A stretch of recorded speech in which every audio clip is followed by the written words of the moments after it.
안녕하세요. 어디? 예.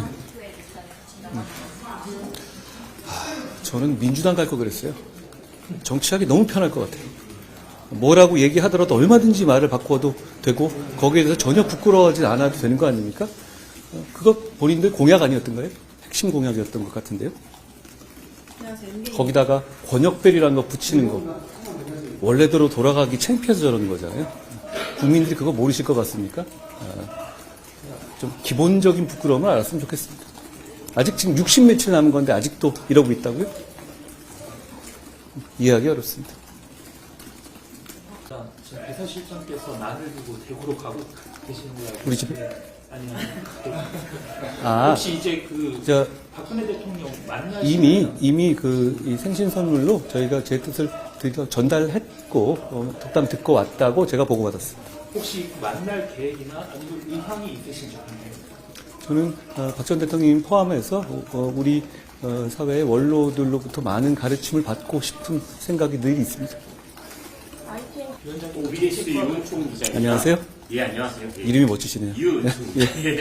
예, 그 중대재해처벌법 유예안이 어제 불발됐습니다. 예. 그 부분에 대해서 좀 어떻게 생각하시는지 이야기 듣고 싶고요. 중대재해처벌법은 어떤 문제가 있는지는 민주당도 충분히 알 겁니다. 민주당도 이거 유예하고 싶을걸요? 지금 많은 그 서민들이 울부짖는 목소리를 들어보십시오. 유예하고 싶을 겁니다. 명분이 필요했겠죠. 저희는 명분을 드리는 것이고요. 우리 정치는 협상의 예술이니까요. 그런데 중요한 것은 그런 협상안이면은 민주당에서 받아들이기로 저희와 합의가 됐던 겁니다. 그런데도 불구하고 의총에서 그걸 관철을 못 하시네요. 그럼 앞으로 우리는 민주당의 누구랑 정치를 해야 합니까? 누구의 얘기를 들어야 하는 겁니까? 이 문제는 5인 이상 이 소규모의 문제, 소규모 사업자들의 문제는 사실 격차의 문제예요. 중대재해를 막아야 한다는 그런 식의 기본 입장에는 저는 100%가 아니라 1000% 공감합니다. 그런데 아주 큰 사업장이나 이런 쪽은 중대재해법이 요구하는 여러 가지 요건들을 갖출 만한 자력과 인력이 있습니다. 그런데 52명만 사업자 등이 과연 그거 할 수 있습니까? 그 격차를 왜 인정하지 않아야 합니까? 노동자를 위하는 것 좋습니다. 좋은데 그것이 과연 그러면 지금 얘기되고 있는 52만 사업자들은 사회적 강자입니까? 그렇지 않습니다. 그 격차를 인정하는 정책을 해야 하는 것이고 저는 그 취지에는 민주당도 공감할 거라고 생각합니다. 그런데 이걸 의총에서 관철을 못 지키시네요. 그 점에 대단히 유감스럽게 생각하고 다시 협상해서 다시 이 부분에 대해서는 합의를 이루어야 한다고 생각합니다. 왜냐하면 많은 시민들이, 많은 서민들이 이 문제점 때문에 고통받게 될 겁니다.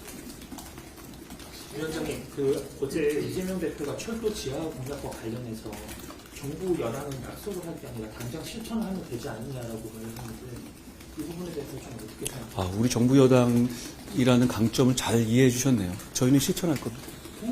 그리고 이재명 대표가 말씀하시는 거는 재원을 보면 이건 거의 그 재원은 일본의 버블시대 같이 일본 땅값 전부 다 미국 땅값보다 비쌌던 그 시대처럼 재원이 정말 무한정 있다는 전제로 말씀하시는 것 같아요. 모든 철도를 지하화한다? 이런 식으로 말씀하시잖아요.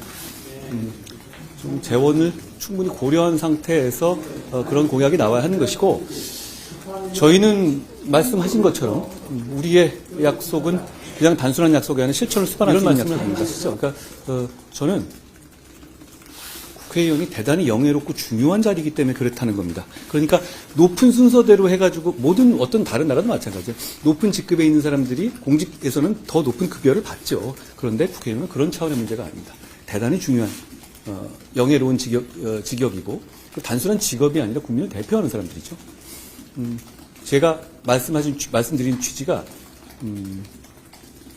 국회의원이 정상적으로 열심히 일하는 걸 방해하는 내용이 전혀 없습니다.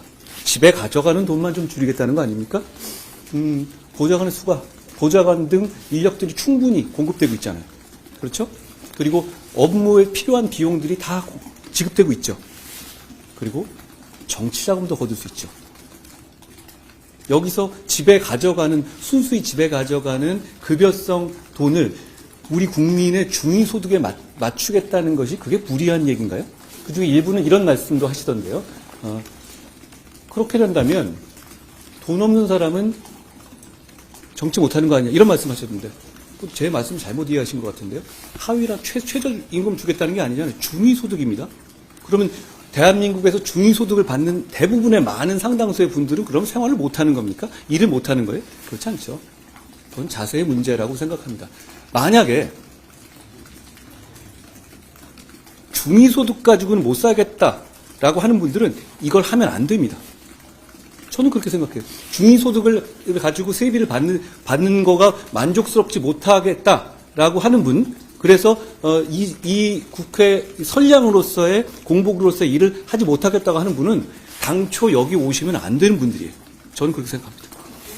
관련해서 이준석 대표가 오늘 세비 중위소득으로 할 거면 대통령이랑 법무장관부터 해라 이런 말. 그냥 그건 싫으면 시집가 이런 얘기 같은데요. 그냥 논리적으로 앞뒤 맞는 얘기가 아닌 것 같습니다.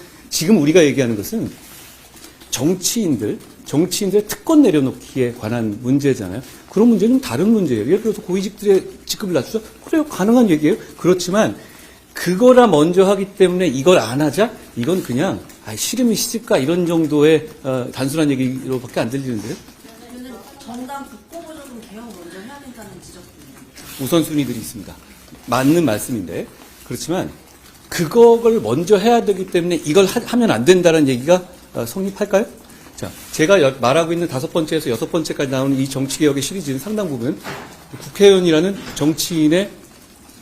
대표적인 정치인의 특권 내려놓기에 해당하는 겁니다. 그리고 지금 제가 말씀드린 것 세계적으로 그게 기준에 맞지 않습니까? 않는 건가요? 그렇지 않거든요. 그리고 보통 어떤 정치 개혁이 이루어질 때는 몇 가지 중요하고 국민들이 관심 가질 만한 그런 내용들이 선도를 하게 됩니다. 어떤 분야를 쭉 치고 나가게 되면 나머지 자연스럽게 따라 나오게 되는 것이죠. 국고보조금의 문제는 이런 문제가 있어요. 그게 민생당이라든 이런 이슈, 잘못된 부분, 그런 루프홀은 고쳐야 되지만 정치 자체를 이 공기로서 돈이 별도로 개인 돈이라든가 따로 돈 받아서 하지 않을 수 있게 하는 구조를 만들어주는 거잖아요. 그건 좀 필요하다고 생각해요. 기자님 말씀 잘하셨어요. 그런 제도가 있기 때문에 세비를 국민의 중위소득에 맞춰도 된다고 생각하는 겁니다. 아주 예전에 제가 예전에 대선자금 수사를 한 적이 있거든요. 오래된 얘기입니다. 20여 년이 넘었지만 그때는 정말 10,000원짜리로 수박 200억씩 갖다 쌓아놓고 이런 문제가 없었습니다. 이런 식으로 정상적인 국고보조 자체도 필요 없었고 그냥 막 썼죠. 세상이 바뀌었잖아요. 국고보조금도 있고 정치자금도 법에 따라 거둘 수 있고 그리고 돈을 뿌려야 되는 상황도 아닙니다. 그렇기 때문에 대한민국의 중위소득 정도로 생활하는 분들도 얼마든지 좋은 정치 할 수 있습니다. 예전에는 보면 여러분들 전혀 아닙니다. 오해하지 마시고 기자님들한테 촌지도 주고 막 그랬잖아요. 제가 어렸을 때는 그랬던 상황도 있었거든요. 그런 돈 지금 그렇습니까? 돈 쓸 일이 많지 않아요. 그냥 좋은 정치를 하면 되는 겁니다. 저는 이 부분을 말씀드리고 싶은 것이 저는 그게 충격을 받았어요. 어제 누가 기자님 말씀을 중위소득 가지고 있으면은 그러면 이 실력 있는 사람이고 좀 어려운 사람들이 일을 못한다? 아니 제가 어렵다고 했습니까? 중위잖아요. 대한민국을 대표한다는 사람들이 중위소득으로 나는 못 살겠다고 한다면 그건 정치하면 안 되는 사람이에요. 저는 그렇게 생각합니다. 하세요. 네. 문제하지 않는다. 위원장님이 말씀하시는 게 구시대적인 시대 정신이라고 비판을 했는데 혹시 제가 못 들었다고 막 전화를 하잖아요. 그거 홍익표 대표가 말한 거예요? 민주당에 무조건 없다. 홍익표 대표는 성동에 있다가 서초로 옮기셨죠. 그 성동이 누구 거였죠? 누구 지역구였죠? 임종석 아닙니까? 자기 대학 같이 있었던 그 운동권의 상징 임종석? 그 임종석에게 자리를 비켜주기 위해 서초로 옮긴 거 아니에요? 지금 무슨 얘기를 하시는 건지 모르겠습니다. 그리고 70여 명의 명단은 다 뭡니까, 그럼? 그러면 그분들은 그러면 다 운동권이 아닌 겁니까? 그리고 그분들이 70여 명이라는 되는 그런 분들이 민주당이라는 거대 정당, 공당에서 국회의원을 계속 몇 선씩 하는 것, 운동권 경력 없이 가능한 겁니까? 그렇지 않을 것 같은데요? 말씀 잘못 옮기신 거 아닌가요? 설마 홍익표 대표가 정말 민주당에는 운동권이 없다 이렇게 말씀하셨나요? 어제부터 이재명 대표도 그렇고 홍익표 대표도 그렇고 전해 들으면 믿기지 않는 말씀들을 많이 하시네요. 네? 오늘이 2019년 설날에 과로로 돌아가셨던 윤한덕 선생님이 돌아가신 지 5주기가 되는 날입니다. 그분은 아시는 분도 계시겠지만 이 나라의 응급의료 체계를 반석 위에 올려놓으신 분이셨고 공익을 위해서 본인의 모든 것을 다 바치셨던 분입니다. 그리고 이국종 선생님과 같이 닥터 헬기를 만드신 분이기도 하고요. 어떤 사회가 누구를 배출했냐라는 것 못지않게 누구를 기억하느냐도 그 사회의 품격을 말해준다고들 하잖아요.